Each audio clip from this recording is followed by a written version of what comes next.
What's happening, everybody? It's Sean with Reactions to the Classics, and today we got a Bright Eyes full album reaction. We got I'm Wide Awake, It's Morning, brought to you by a friend, longtime supporter, patron of the channel, and I know big Bright Eyes fan, Caitlin. Thank you, Caitlin. Always appreciate you. Appreciate all the patrons who make this thing go.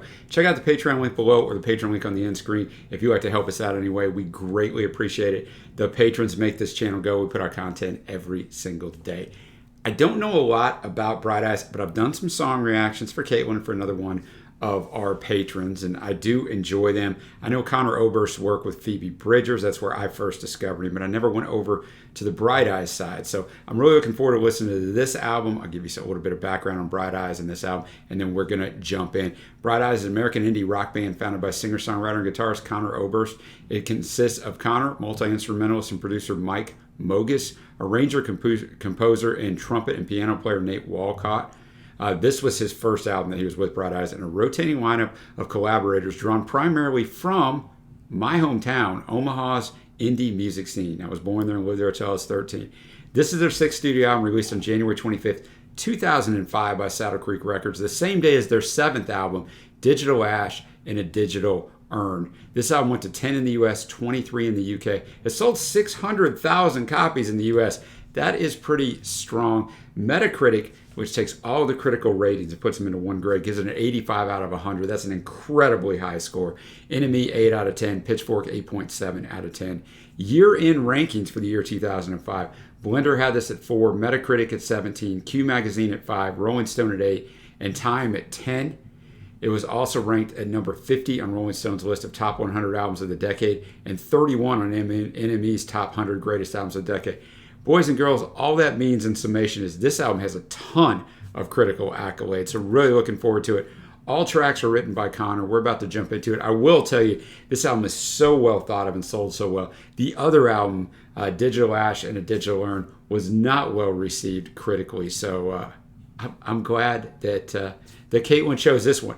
So let's jump into the first song. And if you've never joined us before, the music won't be in the video, but it will be at a Vimeo link below, so go check out the whole thing. First song, we get At the Bottom of Everything. Jim James of My Morning Jacket sings the high harmony behind Connor on the two choruses, which My Morning Jacket has some great stuff. We're doing an album draft year by year on the channel. We're up to the mid-2000s, or 2005, 2006 at the time of filming this. So I've done some My Morning Jacket. I've listened to some of their stuff. Really good stuff. Like the two Bright Eyes albums before it, I'm Wide Awake, It's Morning opens with a spoken recording, this time by Connor himself. The monologue is a short story about two strangers on an airplane that is about to fall into the ocean. Nearing the crash, one of the passengers begins to sing At the Bottom of Everything, the opening song of the album. The simple four-chord folk song is one of Connor's trademark sarcastic social commentaries on American ideals. We must memorize 9 numbers and deny we have a soul, and in this endless race for property and privilege to be won, we must run. So those are just some of the lyrics. I'm going to enjoy that. I have some definite thoughts on that. I'm going to have the lyrics up as always. Thanks again, Caitlin. At the Bottom of Everything. Like, this is one of the things when you do a first reaction to something, like, I don't really know what I think of that song. It was very interesting, right? That whole story at the start. I went to about the 140 mark. Some really good guitar on this that kicked in. And I mean, breaking down the lyrics, I mean, the lyrics are good. And we must talk in every telephone, get eaten off the web. We must rip out all the epilogues from the books that we have read. That way, whatever you have to say is right, right? In the face of every criminal strapped firmly to a chair, we must stare, we must stare, we must stare. So stare at them as they're taking their lives. We must take all the medicines too expensive now to sell. Set fire to the preacher who's promising us hell, into the ear of every anarchist that sleeps but doesn't dream. We must sing, we must sing, we must sing. You know, in 2 different choruses, when my mother waters plants, my father loads his gun. He says death will give us back to God, just like the setting sun is returned to the lonesome ocean. And then we go back to the plane crashing, because then it just goes, and they splash into the deep blue sea. Oh, it was a wonderful splash. And this talks about the 9 numbers. You know, we must memorize the 9 numbers to deny we have a soul. Because each of us in the United States, when we're born, we're given a social security number, right? A unique 9-number security number, and that's it. And then just all the other stuff. We must plunge, we must plunge, we must plunge. It ends that way. When we get down there, way down to the very bottom of everything, and then we'll see it. Oh, we'll see it, we'll see it, we'll see it. Oh, my morning's coming back. The world's waking up. All the city buses swimming past. Use that little water motif in there. I'm happy just because I found out I am really no one. that might sound weird, but to realize that you're not all that, right? I mean, we're all the same, even whether we think so or not. We're just different based on the circumstance that we're born into, and obviously genetics plays a role in that with health and all these different things. But yeah, I mean, it's a really good song. It's probably one of those songs that grows on you and becomes a fave. But yeah, I mean, I liked it. Now we come up to We Are Nowhere, and it's now got the great Emmylou Harris on vocals on this one. We Are Nowhere, and it's now. This is not a light listening album, man, because there's something in it. Like, Connor's writing is phenomenal. Like, there's something in every line. Like, there's no throwaway lines here. Emmylou just comes in a couple places on pre-choruses and, punches it up a little bit. She's a little off from Connor, right? They're not singing totally in harmony. She's a little one measure off of him, which actually lends to it, almost creates an echoing effect. If you hate the taste of wine, why do you drink till you're blind? If you swear that there's no truth, and who cares? How come you say it like you're right? So he's like given these scenarios, right? He obviously is drinking a lot, and in our wheels that roll around as we move over the ground. And all day it seems we've been in between a past and future town. We are nowhere, and it's now. Like a 10-minute dream in the passenger seat while the world was flying by. I haven't been very long, but it feels like a lifetime. I've been sleeping so strange at night. In this, he talked about in an interview how, he's dealt with depression a lot in his life. It causes him sleeping issues, side effects that they don't advertise from the antidepressants and the sleeping. I've been sleeping so strange with a head full of pesticide, probably because he's drinking wine or something that's treated, with the grapes are with the pesticide. I got no plans and too much time. I feel too restless to unwind. I'm always lost in thought as I walk the block to my favorite neon sign. He's going to the bar and the waitress looks concerned. She doesn't say anything though. She just puts on his favorite song and they hum along. His friend comes after work when the features start to blur, so he's out of it, man, right? He's drank too much. She says these bars are filled of things that kill. By now you probably should have learned. So she's like, dude, how long you been going about this? And at the end she took a small silver wreath and pinned it into me. She said, this one will bring you love, and I don't know if it's true, but I keep it for good luck. So, I mean, it's a strong song, guys. If you don't like me reading lyrics, you're probably at the wrong place, because I have a feeling all these songs are going to be deep. Now we're going to move to Old Song for the New World Order. Old soul song for the New World Order. So this is about a protest, right? And he's talking about it. And I think, like, lyrically, it's not as dense as the other songs. I mean, it's still a well-written song. But musically, arrangement, like this song might be my favorite one so far, even though the lyricism's not as deep as the other ones. But, they went wild, the way he holds it. A little pedal steel on here. Mike's playing a little pedal steel at the start. Pre-chorus 3, just when I get so lonesome I can't speak, I see some flowers on a hillside, like a wall of new TVs. Yeah, they go wild. I just liked the song. I thought it was really well done. Now up to the 4th track. It's the second most streamed song on Spotify. We got Lua. It deals with two people as they struggle through depression, addiction, and an interminable night. Connor appears alone on the track on vocals and acoustic. It also appears as a duet with Jillian Welsh on the album Dark Was the Night. She's fantastic. It was 89 on Rolling Stone's 100 Best Songs of the 2000s. Better buckle up, boys and girls. Okay, that song was absolutely phenomenal, man. That song was phenomenal. The writing on the song, the power, Connor just draws you in, man. And basically, I mean, yeah, it's about doing drugs. About what I wrote about at the start. Doing drugs, getting alcohol, numbing the pain, right? He's with this girl, and just the little things they do. He's trying to get a taxi, but she knows a party at an actor's house. Some supplies are endless in the evening. By the morning, they'll be gone. So the drugs and alcohol will be gone. When everything is lonely, I can be my own best friend. I get a coffee and paper, have my own conversations with the sidewalk and the pigeons and my window reflection. The mask I polish in the evening by the morning looks like garbage. I'll clean it up. And the chorus is really good too. And I know he's telling this girl, and I know you have a heavy heart. I can feel it when we kiss. So many men stronger than me have thrown their backs out trying to lift at her sorrow, right? But me, I'm not a gamble. You can count on me to split. The love I sell you in the evening by the morning won't exist.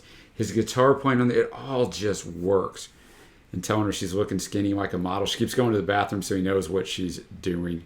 But he says, but what's so easy in the evening by the morning, such a drag. Just remember that motif. He's telling her he's got some alcohol. I got a flask in my pocket on the train. If you'll promise to stay awake, I'll promise to try to as well. Well, we might die from medication, but we sure killed all the pain. What was normal in the evening by the morning seems insane. So it's one of him looking like garbage to morning to drag to now. What they're doing seems insane. And then the last chorus just kind of culminates the story.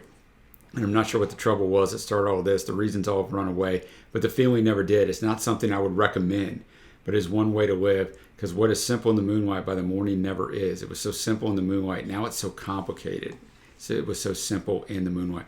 This song is fantastic. I mean, just fantastic. Now we're to the next track, Train Underwater. We got Jake Bellows on harmonica and on some vocals here with Connor. Now I'll tell you, I talk about this a lot. Like, it's really, really hard when you have a fantastic song to follow that up. So I don't know if they knew how good Lula was when they made it. Sometimes artists know, but it's always interesting in the sequencing, because whatever comes next always seems to suffer. It's tough, right? Even if it's a good song, it won't seem as good because the last song was just exceptional. But we'll see how we do here with Train Underwater. Train Underwater, just things aren't going well for Connor in this. I thought the most interesting thing here was the instrumentation, the musicianship, the arrangement of it all. And from being just kind of a standard sounding song like on the rest of the stuff. And then it got very country on the choruses, right? The pedal steel from Mike comes in again. Jake Bellows is coming in there doing almost that off a little bit on the harmony again, just like Emmylou Harris. He's going to be coming up in a couple songs again. Emmylou comes back. She's on 2 more songs in this album, so I wonder if that's the same way. But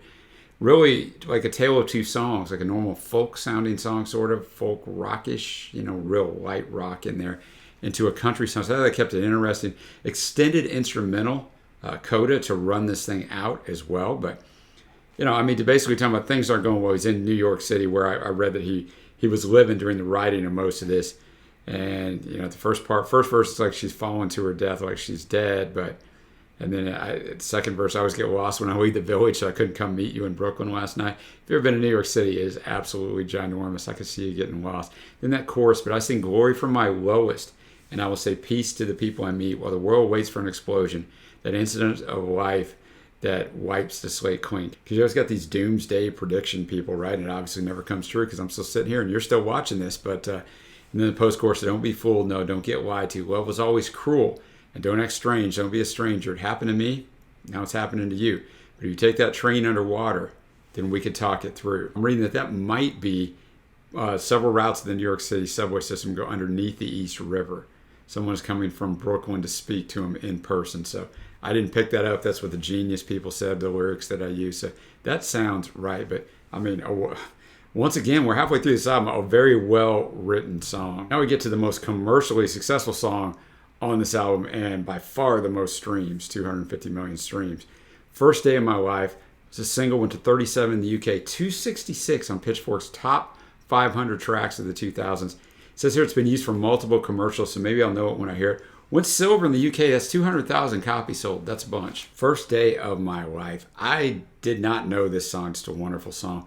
Mainly just acoustic and Connor again, which is a formula that really works. I mean, we do have some interesting instrumentation on some other stuff. We have some trumpets. We have the pedal steel. We have we have some stuff. But the songs that I guess are drawing me in are just because I'm just so drawn into his songwriting, man. This is the first day of my life. It's where I was born, right in the doorway. I went out in the rain. Suddenly everything changed. They're spreading blankets on the beach. Yours is the first face that I saw. I think I was blind before I met you. Now I don't know where I am. I don't know where I've been, but I know where I want to go. So he sees her in a different light, right? It's not the first day he was born, but so we think that their relationship's just starting, but actually the relationship sort of ended because chorus 1, and so I thought I'd let you know, yeah, these things take forever. I especially am slow, but I realized that I need you, and I wondered if I could come home. Uh-oh, changed quick for him. Remember the time you drove all night just to meet me in the morning, and I thought it was strange? You said everything changed. You felt that you just woke up, and you said, this is the first day of my life. I'm glad I didn't die before I met you, but now I don't care. I could go anywhere with you, and I'd probably be happy.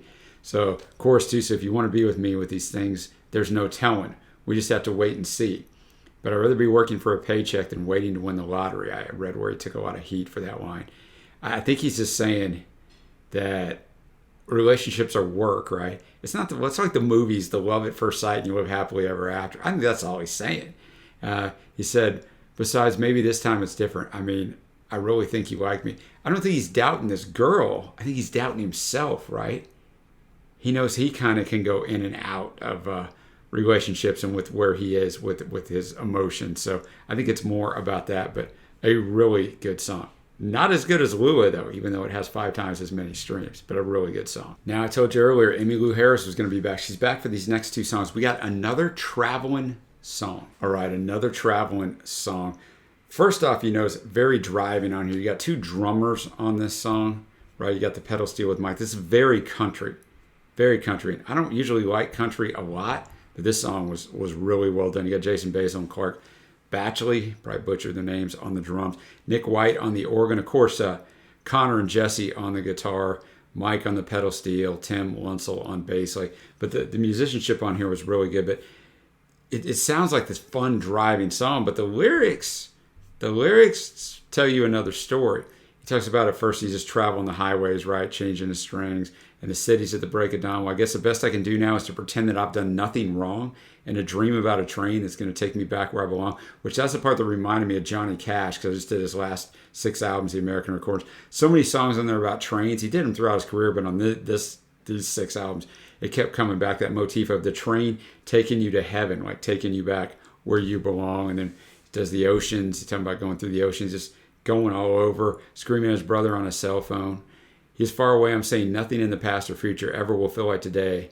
And he's talking about parking somewhere in a bad part of town, maybe sleeping in his car. So I go back and forth forever. All my thoughts, they come in pairs. Oh, I will, I won't, I doubt, I don't. I'm not surprised, but I never feel quite prepared. So that was the chorus where Emmylou Harris comes in. She's like a quarter of a second off of him again. It's that little difference. So I don't know that he's indecisive, but I think a lot of us are, right? If you're presented with these like different options and none of them seem exactly slam dunk, like that's the right one, we kind of don't know what to do. And verse 3's got some great wordplay. Now I'm hunched over a typewriter. I guess you call that painting in a cave. Hieroglyphics, like caveman, because everybody's got a computer, he's on a typewriter. There's a word I can't remember and a feeling I cannot escape.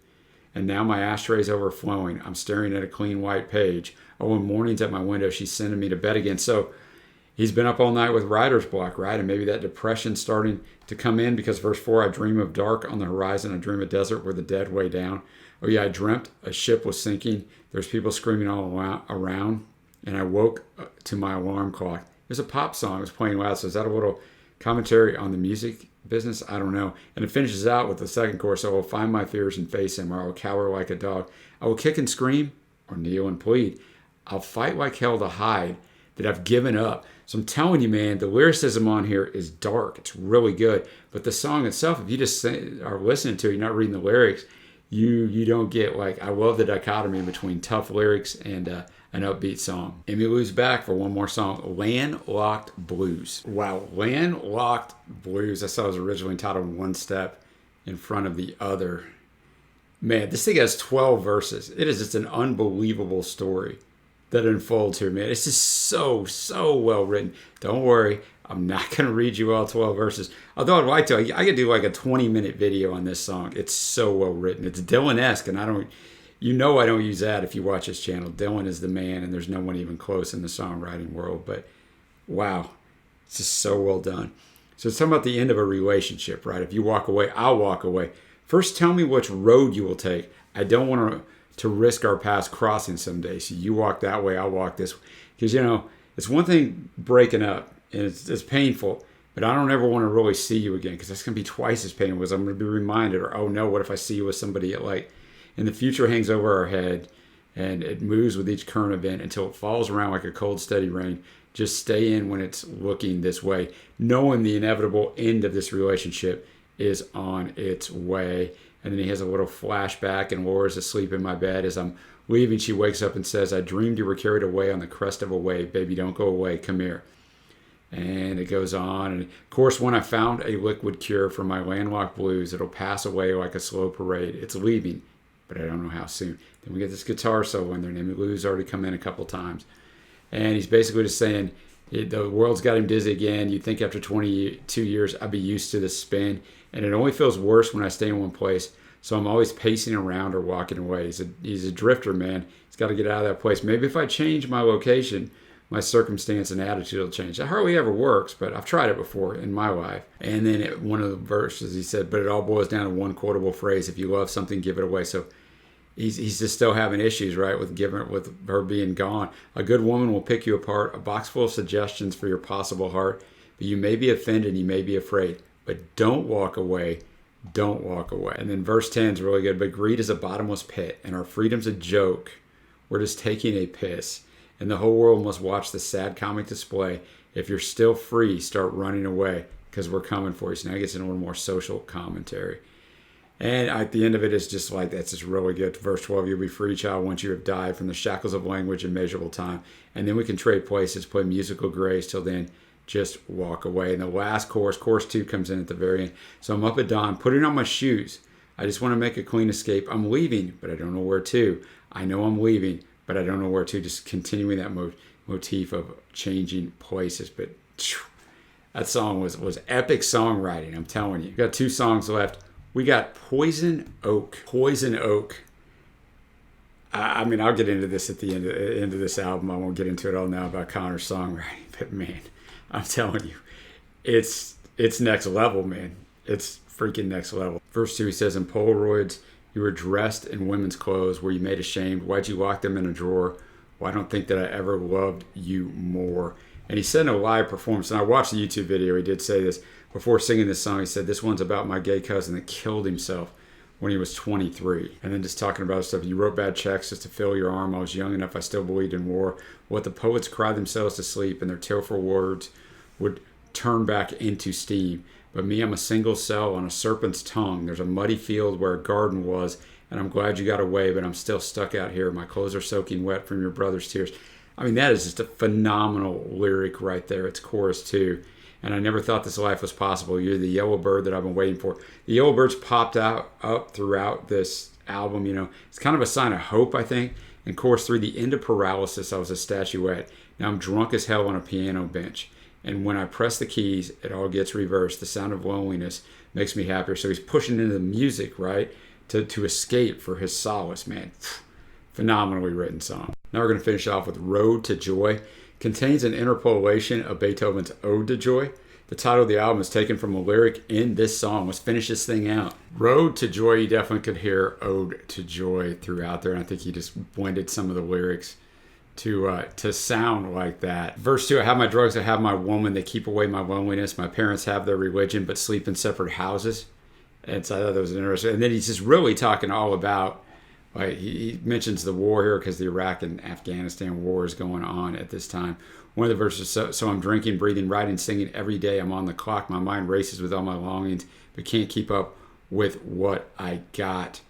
Well, I could have been a famous singer if I had someone else's voice, but failures always sounded better. Let's F it up, boys. Make some noise. And I read, he's criticized a lot, Connor, for his vocals because they change. This album is by far the best I've heard him vocally, but kind of interesting the way they book in this album, right? You got at the bottom of everything that starts it and Road to Joy that ends it. 2 of the weakest songs on here, in my opinion. So it kind of flies against contemporary thinking that you want to start and finish with really strong stuff, right? And maybe you think it is very strong if you're watching this. I don't think it's bad, but it's not going to make my favorites, which of course will segue to my favorites. And there's 10 songs on this album. And I've got 1, 2, 3, 4, 5, 6, 7 of them are either honorable mentions or favorites. Honorable mention, I am, even though I was just not slamming it, but I was talking a little bit about it there. The first song at the bottom of everything, like I said, I'm still not sure how much I love that song, but it's a very interesting song and draws you in from the jump. Also, Old Song for the New World Order is an honorable mention. Another traveling song, my faves. First Day of My Life, Landlocked Blues, Poison Oak, and of course, Lua, the best song on here. Now we get to my overall score. Let me tell you something. I basically film videos, not every day, but I film on my own 30 videos plus 4 to 5 live streams a month. I'm reading lyrics. I'm listening to tons of albums all the time. So when I come across something like this, where is a master class in songwriting from start to finish, it really stands out. I mean, they're good songwriters, and then there's this. This is just exceptionally written. I mean, I'm not trying to give you hyperbole here like I'm saying. I'm giving you the fact that I listen to music constantly. I'm reading lyrics constantly, and this is exceptional. one of the best written albums I've come across in forever, man. So because of that, I thought Connor sounded good. I thought the instrumentation and musicianship was just right. Really well done. But I mean, the star of this are the lyrics. So I don't need to hear, I need to hear a lot of long instrumental runs or people showing off on their instruments, and they're not. So my overall score on this is going to be an 8.5 on first listen. I am going to revisit this album. It is absolutely fantastic. Let me know what you think of this album. What else should I check out from Bright Eyes? Is this their best album? What do you guys think? Thank you so much to Caitlin for suggesting this. Thanks everybody for watching. Until next time, I will see you.